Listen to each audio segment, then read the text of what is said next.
அனைவருக்கும் வணக்கம். கேரளாவில் ஒரு விவசாயி ஆடு மேய்ச்சிட்டு இருக்காரு. அவர் ஆடு மேய்ச்சிட்டு இருக்கும்போது ஆடு எங்கெல்லாம் போய்கிட்டு இருக்கோ அங்கெல்லாம் போய்கிட்டே இருக்காரு. ஸோ ஒரு காட்டு பகுதியில் ஆடு மேய்ச்சிட்டு இருக்காரு. அந்த காட்டில் ஒரு கிணறு இருக்கிறத பார்க்குறாரு. அந்த கிணறுல பார்த்தீங்கன்னா ஏதோ ஒன்று மிதந்துட்டு இருக்கு. ஸோ என்ன மிதக்குது அப்படின்னு சொல்லிட்டு கிட்டத்தில் போய் அந்த விவசாயி பார்க்குறாரு. பார்த்து அவருக்கு ரொம்பவே ஷாக்கு. என்ன அப்படின்னா, ஒரு இறந்த உடல் மிதந்துட்டு இருக்கிறத அவர் பார்க்குறாரு. பதறி போன அவர் அந்த வில்லேஜில் இருக்கக்கூடிய எல்லா மக்களுக்கும் இன்ஃபார்ம் பண்ணுறாரு. இந்த கிராமத்தில் இருக்கக்கூடிய எல்லா மக்களும் அந்த ஸ்பாட்டுக்கு வராங்க. போலீஸுக்கு இன்ஃபார்ம் பண்ணுறாங்க. போலீஸும் ஸ்பாட்டுக்கு வராங்க. வந்து பார்க்கும்போது ஒரு பொண்ணோட உடம்பு மிதந்துட்டுருக்கு. நல்லா உப்பி போயிருக்கு. ரொம்ப நாளாக தண்ணியில் ஊறின மாதிரி உப்பி இருக்குது. ஸோ உடனடியாக தீயணைப்புத்துறைக்கு இன்ஃபார்ம் பண்ணுறாங்க. அவங்க பாடியை மேலே எடுத்து கொடுத்துட்டாங்க. போலீஸ் ஏதாவது தடயங்கள் கிடைக்குதா அப்படின்னு சொல்லிட்டு பார்க்குறாங்க. ஆனால் ஒன்றும் கிடைக்க காணோம். ஆனால் அந்த பொண்ணு கல்லை கட்டி கிணத்துல தூக்கி போட்டிருக்காங்கன்னு பார்த்த உடனே தெரியுது. இந்த பொண்ணை ஊர் மக்கள்லாம் பார்த்த உடனே இது இங்கே பக்கத்தில் இருக்கக்கூடிய பிங்கி அப்படின்ற பொண்ணு தான் அப்படின்னு சொல்லி பார்த்தவங்க எல்லாருமே சொல்லிட்டாங்க. ஒரு சின்ன பொண்ணோட உடம்பு தான் அது. அந்த பின்கியோட அப்பாவும் அம்மாவுக்கு தகவல் கொடுக்குறாங்க. அவங்க 2 பேரும் ஸ்பாட்டில் பார்த்த உடனே கதறி அழுறாங்க. ஏன்னா தன்னோட பொண்ணை பார்த்த உடனே இறந்து போய் கிடக்குது. அதுவும் உடம்பு உப்பி போய் கிடக்குது. ஸோ எப்படி இறந்துச்சுன்னு தெரியல. பார்த்தவங்க கதறி அழுதுட்டுருக்காங்க. இந்த பின்கியோட பாடியை போஸ்ட்மார்ட்டத்துக்காக ஜிஹெச்சுக்கு அனுப்பிட்டாங்க. இந்த பொண்ணோட அப்பாக்கிட்டே அம்மாக்கிட்டே போலீஸ் விசாரிக்கிறாங்க. இந்த பின்கியோட அம்மா பேர் கோமதி, அப்பா பேர் ராஜசேகர். இந்த கோமதி கிட்ட விசாரிக்கும் போது அவங்க சொன்னது, 2 நாளாக என் பொண்ணை காணாங்க. 2 நாளாக ஊர் பூரா தொலைவிக்கிட்டே இருந்தோம். ஆனால் கண்டுபிடிக்கவே முடியல அப்படின்னு சொல்லி அவங்க சொல்கிறாங்க. அப்புறம் ஏமா அது மாதிரி போலீஸில் கம்ப்ளைண்ட் பண்ணலன்னு சொல்லி கேட்கும்போது, எப்படியாவது என் பொண்ணு கிடச்சிருன்ற நம்பிக்கையில் தாங்க நாங்கள் கம்ப்ளைண்ட் கொடுக்கல. நாங்கள் எங்கள் சொந்தக்காரங்க வீடு, ஃபேமிலி, ஃப்ரெண்ட்ஸுன்னு சொல்லி எல்லாம் ஒரு வீடு விடாமல் எல்லோரும் தொலைவிக்கிட்டு இருந்தோம். எங்கள் பொண்ணை 2 நாளாக கண்டுபிடிக்கவே முடியல அப்படின்னு சொல்லி இந்த கோமதி சொல்கிறாங்க. அது மட்டும் இல்லாமல் எங்கள் பொண்ணு கொஞ்ச நாளாக யாருக்கிட்டையும் சரியாக பேசுகிறதில்ல.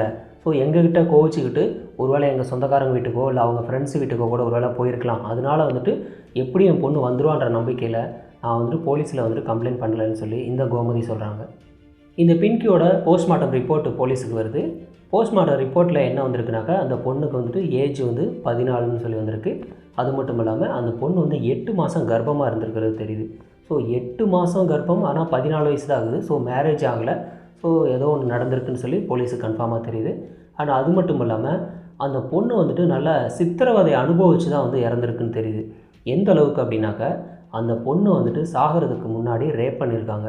அந்த பொண்ணோட வெஜைனா பார்த்திங்கன்னா ரொம்பவே செதஞ்சு போயிருக்குது. அந்த அளவுக்கு கொடூரமாக ரேப் பண்ணியிருக்காங்க. அது மட்டும் இல்லாமல் அந்த பொண்ணோட பெண்ணுறுப்புலையும் இடுப்புலையும் பார்த்திங்கன்னா காயம்லாம் நிறையா இருக்குது. சிகரெட்டால் பார்த்திங்கன்னா பல பக்கத்து அந்த பொண்ணோட தொடையாக இருக்கட்டும், வெஜைனா எல்லாத்துலேயும் சிகரெட்டால் சூடு வச்சுருக்கிற காயமும் இருக்குது. ஸோ அந்த பொண்ணை கொடுமைப்படுத்தி தான் கொண்டிருக்காங்கன்னு சொல்லி போஸ்ட்மார்ட்டம் ரிப்போர்ட்லேயே தெளிவாக தெரியுது. போலீஸ் யார் இந்த கொலையை பண்ணுறதுன்னு சொல்லி ஒரு பக்கம் விசாரிச்சுட்ருக்காங்க. விசாரிச்சுட்டு இருக்கும்போது ஒரு 2 நாள்லேயே பார்த்திங்கன்னா போலீஸுக்கு ஒரு கால் வருது. அதாவது ஒரு பொண்ணு தான் பேசுகிறாங்க. ஃபோன் பண்ணி, நான் யார் என்னென்னலாம் சொல்லலை, ஆனால் இந்த கொலையை பண்ணினதை இந்த பின்கியோட அப்பா தான் பண்ணியிருக்காருன்னு சொல்லி இந்த பொண்ணு சொல்லிவிட்டு ஃபோனை கட் பண்ணிடுறாங்க. யார் ஃபோன் பண்ணினதுன்னு போலீஸுக்கு தெரியல. ஆனால் பின்கியோட அப்பா தான் கொலை பண்ணாங்கன்னு சொல்லி சொல்கிறாங்க. ஸோ என்ன நடந்திருக்குன்னே தெரியாமல் போலீஸ் என்ன பண்ணுறாங்கனாக்கா, எதுக்கும் சோதனை ஆரம்பிப்போம்னு சொல்லிவிட்டு பின்கியோட வீட்டுக்கு கிளம்பி போகிறாங்க. பின்கியோட வீட்டில் போயிட்டு ஃபாரன்சிக் டீமை வச்சுட்டு போலீஸ் சோதனை பண்ணுறாங்க. இப்படி சோதனை பண்ணும்போது பின்கி வீட்டில் ஒரு பெட்ஷீட்டில் பார்த்திங்கன்னா ரத்தம் இருக்கிறது தெரியுது. ஸோ இந்த ரத்தம் யாருது என்னன்னு சொல்லி கேட்கும்போது பின்கியோட அப்பா சொல்கிறாரு, இது என்னோட ரத்தம் தான், இங்கே பாருங்கள் கையில் அடிபட்டிருக்கு, என்னோட ரத்தம் தான் அது அப்படின்னு சொல்லி அவர் சொல்கிறாரு. ஸோ அந்த ரத்தம் பட்ட அந்த பெட்ஷீட்டை எவிடன்ஸுக்கு எடுத்துக்கிட்டாங்க. அது மட்டும் இல்லாமல் அந்த பொண்ணோட ரூமில் பார்த்திங்கன்னா ஒரு டைரி இருந்திருக்கு. அந்த பொண்ணு எழுதின டைரி. ஸோ அதையும் எடுத்துக்கிட்டாங்க. அது மட்டும் இல்லாமல் இவர் என்னோட ரத்தம் தான் அப்படின்னு சொல்லி சொன்னதுனால அவரோட பிளட் சாம்பிளையும் டெஸ்ட்டுக்கு எடுத்துக்கிட்டாங்க. இந்த பிளட் டெஸ்ட்டு ரிப்போர்ட் வருது. பிளட் டெஸ்ட்டில் என்ன வந்திருக்குனாக்கா, அந்த பெட்ஷீட்டில் இருந்த பிளட்டு பி பாசிட்டிவ். ஆனால் அந்த ராஜசேகரோட blood O positive. So Rajasekar சொன்னது பொய்ன்னு சொல்லி கன்ஃபார்ம் ஆகுது. போலீஸ் இன்னும் டீட்டெயிலாக விசாரிக்கணும் அப்படிங்கிறக்காக இந்த பொண்ணோட ஸ்கூல் ஃப்ரெண்ட்ஸுக்கிட்டலாம் விசாரித்தோம் அப்படின்னாக்கா இன்னும் நிறைய உண்மைகள் கிடைக்கும் அப்படிங்கிறக்காக அந்த பொண்ணு படித்த ஸ்கூலுக்கு டேரெக்டாக போகிறாங்க. ஸோ அங்கே போய் விசாரிக்கும் போது அந்த பொண்ணோட பிளட் குரூப் பி பாசிட்டிவ் அப்படின்னு சொல்லி தெளிவாக தெரியுது. ஸோ இந்த பெட்ஷீட்டில் இருந்தது இந்த இறந்து போன பின்கியோட பிளட்டு தான் அப்படின்னு சொல்லி கன்ஃபார்ம் ஆகுது. அது மட்டும் இல்லாமல் அவங்க ஃப்ரெண்ட்ஸ் எல்லாருக்கிட்டையும் விசாரிக்கிறாங்க. அடுத்தது அந்த ஸ்கூலோட ஹெட் மாஸ்டர்கிட்ட விசாரிக்கிறாங்க. இந்த பொண்ணு ரொம்ப நல்ல பொண்ணு தான், நல்லா படிக்கக்கூடிய ஒரு பொண்ணு தான். ஆனால் 2022 நவம்பர் மாதம் இந்த பொண்ணு 9th படிச்சுட்டு இருக்கிற டைமில் அவங்க அப்பா திடீர்னு ஒரு நாள் வந்துட்டு என் பொண்ணுக்கு வந்துட்டு டிசி கொடுங்க அப்படின்னு சொல்லி கேட்டிருக்காரு. எதுக்காகன்னு சொல்லி கேட்கும்போது என் பொண்ணுக்கு வந்துட்டு படிப்பில் இன்ட்ரெஸ்ட் இல்லை, சரியாக படிக்கவும் மாட்டேங்குது, அதனால் நீங்கள் வந்து டிசி கொடுங்க அப்படின்னு சொல்லிட்டு அவர் கேட்டிருக்காரு. அதுக்கு இவங்க என்ன சொல்லியிருக்காங்கன்னா, இல்லை உங்கள் பொண்ணு நல்லா தான் படிக்கிறாங்க, டிசியெல்லாம் தர முடியாதுன்னு சொல்லியிருக்காங்க. ஆனால் அதுக்கு அவர் என்ன சொல்லியிருக்காருன்னா, என் பொண்ணுக்கு விருப்பமே இல்லை, நீங்கள் டிசி கொடுங்க அப்படின்னு சொல்லிட்டு கட்டாயப்படுத்தி டிசி வாங்கியிருக்காரு. ஸோ போலீஸுக்கு இதில் வந்து தெரிஞ்ச விஷயம் என்ன அப்படின்னா, இவர் வந்துட்டு கட்டாயப்படுத்தி டிசி வாங்கிட்டு போயிருக்காரு. ஸோ அந்த பொண்ணை ஸ்கூலை விட்டு நிறுத்துறதுல ஒரு குறியாகவே இவர் இருந்துகிட்டு இருந்திருக்காரு. ஸோ ஏதோ ஒரு சம்பவம் வந்து நடந்திருக்கிறது தெரியுது. மறுபடியும் வந்து இந்த போலீஸுக்கு வந்துட்டு திரும்பவும் அந்த பழைய கால் வந்திருக்கு. அதாவது ஏற்கனவே ஒரு பொண்ணு பண்ணிச்சு இல்லையா, அதே கால் வருது. அந்த பொண்ணு வந்துட்டு இந்த டைம் சொல்கிறாங்க, நீங்கள் எங்கள் ஸ்கூலுக்கு வந்தது எனக்கு தெரியும், நான் வேறு யாரும் இல்லை, பின்கியோட ஃப்ரெண்டு தான், ஆனால் என்னை பற்றி வெளில யார்ட்டையும் சொல்லிடாதீங்க அப்படின்னு சொல்லி இந்த பொண்ணு சொல்கிறாங்க. மறுபடியும் இந்த பொண்ணு சொன்ன விஷயம் என்ன அப்படின்னாக்க, பின்கியோட அப்பா தான் அந்த பொண்ணை வந்து ரேப் பண்ணி கொலை பண்ணார் அப்படின்னு சொல்லி இந்த பொண்ணு சொல்கிறாங்க. மறுபடியும் போயிட்டு போலீஸ் என்ன பண்ணுறாங்கனாக்கா, அவங்க வீட்டில் இருக்கக்கூடிய பேரண்ட்ஸ்கிட்ட விசாரிக்கிறாங்க. விசாரிக்கும்போது இந்த கோமதி என்ன சொல்கிறாங்கனாக்கா, என் பொண்ணு வந்துட்டு 9th படிக்கும்போது ஒரு பையனை லவ் பண்ணா. ஸோ லவ் பண்ணும்போது லவ் பண்ணக்கூடாது, இந்த ஏஜெல்லாம் ஸ்கூல் தான் படிக்கணும் அப்படின்னு சொல்லிட்டு நாங்கள் அட்வைஸ் பண்ணோம். அதுக்கு என் பொண்ணு வந்துட்டு நான் இனிமேல் ஸ்கூலுக்கே போகலை, நான் இனிமேல் எதுவும் படிக்கவும் இல்லைன்னு சொல்லிட்டு எங்கள் மேலே கோவிச்சுக்கிட்டு ஸ்கூலுக்கு போக மாட்டேன்னா, அதனால தான் அவளை வந்து ஸ்கூலை விட்டு நிப்பாட்டணும், டிசி வாங்கிட்டு வந்துட்டோம் அப்படின்னு சொல்லி இந்த கோமதி சொல்கிறாங்க. ராஜசேகரை விசாரிக்கும்போது அவரும் அதே தான் சொல்கிறாரு. அந்த கோமதி என்ன சொன்னாங்களோ அதே மாதிரியே தான் சொல்கிறாரு.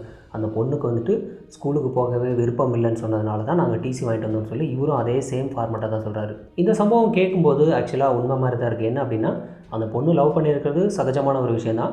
ஸோ லவ் பண்ணாதேன்னு சொல்லி சொன்னதுனால அந்த பையனை பார்க்காம இருக்க முடியாதனால ஸ்கூலுக்கு போகக்கூடாதுன்னு சொல்லி இந்த பொண்ணு முடிவு எடுத்திருக்கு. ஸோ இந்த பேரண்ட்ஸ் சொல்கிறது உண்மையாக இருக்கிறதுக்கு வந்து சான்சஸ் நிறையவே இருக்குது. போலீஸ் வந்துட்டு இவங்க சொன்னது எல்லாமே என்ன தான் உண்மை மாதிரியே இருந்தாலும் அவங்க சொன்னது பக்கா பொய்ன்னு சொல்லி கன்ஃபார்ம் ஆகிருக்கு. எப்படி அப்படின்னாக்க, இந்த பொண்ணோட பெட்ரூமில் பார்த்திங்கன்னா ரத்தம் இருந்தது இல்லையா, அந்த பிளட்டும் இவர் ராஜசேகரோட பிளட்டும் வந்து மேட்ச் ஆகலை. அந்த பிளட்டு வந்து ஆனால் என்னோடய பிளட் தான் அப்படின்னு சொல்லி ராஜசேகர் பொய் சொன்னார். ஸோ அந்த இடத்துலையே மாட்டியிருக்கார் ராஜசேகர். அது மட்டும் இல்லாமல் இந்த ராஜசேகர் தான் வந்து ரேப் பண்ணி கொலை பண்ணாருன்னு சொல்லிட்டு அந்த பொண்ணோட கிளாஸ்மேட் ஒரு பொண்ணு வந்துட்டு கால் பண்ணி சொல்லியிருக்காங்க. இந்த இடத்துல ராஜசேகர் வந்து மாட்டியிருக்காரு. மூணாவது வந்து இந்த பொண்ணோட பெட்ரூமில் வந்து ஆக்சுவலாக ஒரு டைரி வந்து போலீஸ் எடுத்துகிட்டு போனாங்க. அந்த டைரியில் என்ன எழுதியிருக்குனாக்க, என் அப்பா என்னை வந்து அடிக்கடி வந்துட்டு ரேப் பண்ணுறாரு, இந்த மாதிரி பண்ணினது மட்டும் இல்லாமல் என்னை வந்துட்டு ரொம்பவே கொடுமைப்படுத்துகிறாங்க, என்னோடய அப்பாவும் அம்மாவும் சேர்ந்து என்னை கொடுமைப்படுத்துகிறாங்க, என்னால் இங்கே இருக்கவே முடியலன்னு சொல்லி அந்த பொண்ணு வந்து அந்த டைரியில் எழுதியிருக்காங்க.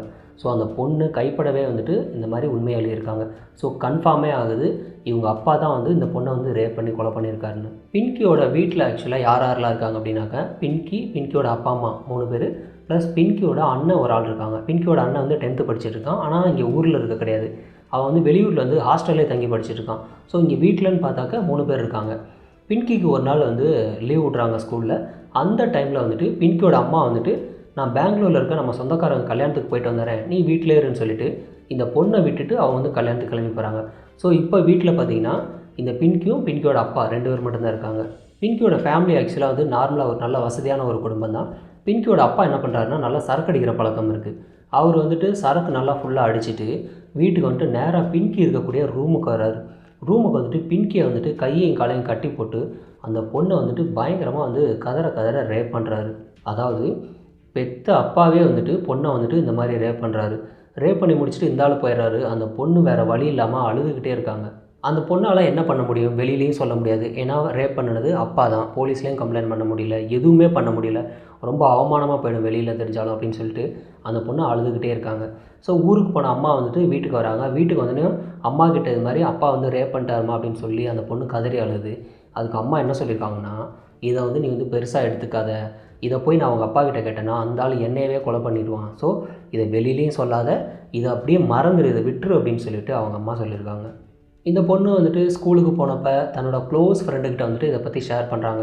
என் அப்பாவே வந்துட்டு இது மாதிரி என்கிட்ட தப்பாக நடந்துக்கிறாரு அப்படின்னு சொல்லிட்டு இந்த பொண்ணு சொல்கிறாங்க. அதுக்கப்புறம் மறுபடியும் பார்த்தீங்கன்னா இந்த ராஜசேகர் வந்து இந்த பின்கியை வந்து ரேப் பண்ணுறாரு. எப்பெல்லாம் வீட்டில் வந்துட்டு யாரும் இல்லையோ அந்த பொண்ணு தனியாக இருக்கும்போதெல்லாம் வந்துட்டு ரேப் பண்ணுறாரு. இந்த மாதிரி அடிக்கடி ரேப் பண்ணிட்டே இருக்காரு. கொஞ்ச நாள் வந்து இப்படியே போய்கிட்டே இருக்குது. இந்த பொண்ணு வந்துட்டு கர்ப்பம் ஆயிடுறாங்க. அதாவது 4 மாதம் ஆகிடுது. இப்போ வந்து வயிறு வந்து லைட்டாக வெளியில் தெரிய ஆரம்பிக்குது. இந்த பொண்ணுக்கே தெரியவும், ஸோ இதுக்கு மேலேயும் நம்ம ஸ்கூலுக்கு போனோம் அப்படின்னாக்கா ரொம்ப அவமானமாக போய்டும்னு, ஸோ இனிமேல் நான் ஸ்கூலுக்கு போகலை, நான் படிக்கவே போகலைன்னு சொல்லி இந்த பொண்ணு சொல்லியிருக்காங்க. ஸோ ஸோ இவங்க பேரண்ட்ஸுக்கும் ஆக்சுவலாக இது வந்து வசதியாக போச்சு. இந்த பொண்ணு வந்துட்டு ஸ்கூலுக்கு போகலன்னு சொன்னது. என்ன அப்படின்னா, ஸ்கூலுக்கு போயிருந்தா கண்டிப்பாக வயிறு தெரியும், எல்லாருக்கும் இன்ஃபர்மேஷன் தெரிய ஆரம்பிக்கும், நமக்கும் அசிங்கமாக போயிடும். அதே சமயத்தில் நம்ம சொந்தக்காரங்களுக்கெல்லாம் தெரிஞ்சாலும் ரொம்பவே அவமானமாக போய்டுன்னு சொல்லி ஸ்கூலை விட்டு நிப்பாட்டுறதுக்காக என் பொண்ணுக்கு வந்து சரியாக படிப்பு இல்லைன்னு பொய் சொல்லி டிசி வாங்கிட்டு வராங்க. டிசி வாங்கிட்டு வந்ததுக்கப்புறம் இவங்க என்ன பண்ணுறாங்கனாக்கா, இந்த பொண்ணோட கர்ப்பத்தை கலைக்கணும்னு சொல்லி பல பக்கெட்டு போயிட்டு மாத்திரை வாங்கிட்டு வராங்க இந்த கர்ப்பம் கலைக்கிறதுக்காக. அந்த மாத்திரை இந்த பொண்ணை வந்து வலுக்கட்டாயமாக போட வச்சு அந்த பொண்ணை கர்ப்பம் கலைக்க வைக்கலான்னு ட்ரை பண்ணுறாங்க. ஆனால் கரு வந்து கலையவே இல்லை. இப்படியே நாட்கள் போய்கிட்டே இருக்குது. இந்த பொண்ணுக்கு வந்து 8 மாதம் ஆகிடுது. வயிறு வந்து ரொம்பவே அதிகமாகிடுது. ஸோ வீட்டில் இருக்கிறவங்க பேரண்ட்ஸ் என்ன பண்ணுறாங்கனாக்கா, இந்த பொண்ணை வீட்டை விட்டு வெளியிலே அனுப்பவே கிடையாது. ஏன்னா வெளியில் யாருக்கு தெரிஞ்சாலும் அவமானமாக போயிடும். சின்ன பொண்ணு, மேரேஜ் ஆகலை, வெறும் 14 வயசு தான் ஆகுது. ஸோ அப்பாவே இந்த மாதிரி ரேப் பண்ணியிருக்காருன்னு சொன்னால் அதை விட கேவலம் எதுவுமே கிடையாதுன்னு சொல்லி எங்கேயுமே அந்த பொண்ணை வெளியில் அனுப்பாமல் வச்சுட்ருக்காங்க. ஆனால் இப்படியே எவ்வளோ நாள் தான் வச்சுட்ருக்கிறது, எப்படி இருந்தாலும் வெளியில் தெரிஞ்சிடும் ஒரு நாள்னு சொல்லிட்டு அப்பாவும் அம்மாவும் சேர்ந்து ஒரு பிளான் பண்ணுறாங்க. இந்த பொண்ணு இருந்தால் தானே பிரச்சனை, இல்லைன்னா பிரச்சனை இல்லைன்னு சொல்லிட்டு ஒரு பிளான் பண்ணுறாங்க. சம்பவம் நடந்த அன்னைக்கு, அதாவது 2023 மார்ச் 18 பின்கி வந்து வழக்கம் போல் தன்னோட ரூமில் போய்ட்டு தூங்கிட்டு இருக்காங்க நைட் டயத்தில். பின்கியோட அப்பா ராஜ்சேகர் என்ன பண்ணுறாருன்னா, அவர் அந்த பின்கியோட ரூமுக்கு போய்ட்டு அந்த பொண்ணை வந்து கொலை பண்ண போகிறாரு. போன அவருக்கு வந்து திடீர்னு ஒரு யோசனை, எப்படியும் கொலை பண்ண போகிறோம், தன்னோட பொண்ணு வந்து சாக போகுது, சாகிறதுக்கு முன்னே நம்ம ஏன் சும்மா அனுப்பணும், நம்ம அனுபவிச்சுக்கலாமே அப்படின்னு சொல்லிட்டு திரும்பவும் அந்த பொண்ணை வந்து பலவந்தமாக வந்துட்டு ரேப் பண்ண ஆரம்பிக்கிறாரு. 8 மாதம் கர்ப்பமாக இருக்கக்கூடிய ஒரு சின்ன பொண்ணு கதறி துடிக்கிறாங்க, அப்பா வலிக்குதுப்பா வலிக்குதுப்பான்னு. விடவே கிடையாது அந்த நாய். திரும்ப திரும்ப கட்டாயப்படுத்தி அந்த ஆள் ரேப் பண்ணுறான். இந்த மாதிரி ரேப் பண்ணியும் அவனுக்கு வந்து ஆசை வந்து அடங்கவே கிடையாது. அந்த பொண்ணை பார்த்திங்கன்னா ஒரு ரேப்பிஸ்ட் எப்படிலாம் துன்புறுத்தோன்னா அந்த மாதிரி பண்ணுறான்.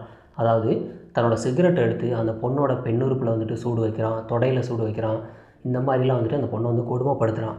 அதுக்கப்புறம் கடைசியாக வந்துட்டு அந்த பொண்ணை வந்து கழுத்தை நெரிச்சு வந்து கொலையும் பண்ணுறான். ஸோ கொலை பண்ணியாச்சு, பாடியை வந்து டிஸ்போஸ் பண்ணணும். எப்படி பண்ணுறது, இதை சூசைட் மாதிரி காட்டலாம், அந்த பொண்ணாக இறந்துருச்சுன்னு சொல்லி சொன்னாலும் சொந்தக்காரங்களாம் வீட்டுக்கு வருவாங்க, போலீஸ் வீட்டுக்கு வருவாங்க. ஸோ அந்த பொண்ணு மாசமாக இருக்கிறது தெரிஞ்சு போயிடும், நம்ம தான் ஏதாவது பண்ணணும்னு சொல்லி எல்லாருக்கும் தெரிஞ்சு போயிடும், அவமானமாக போயிடும்.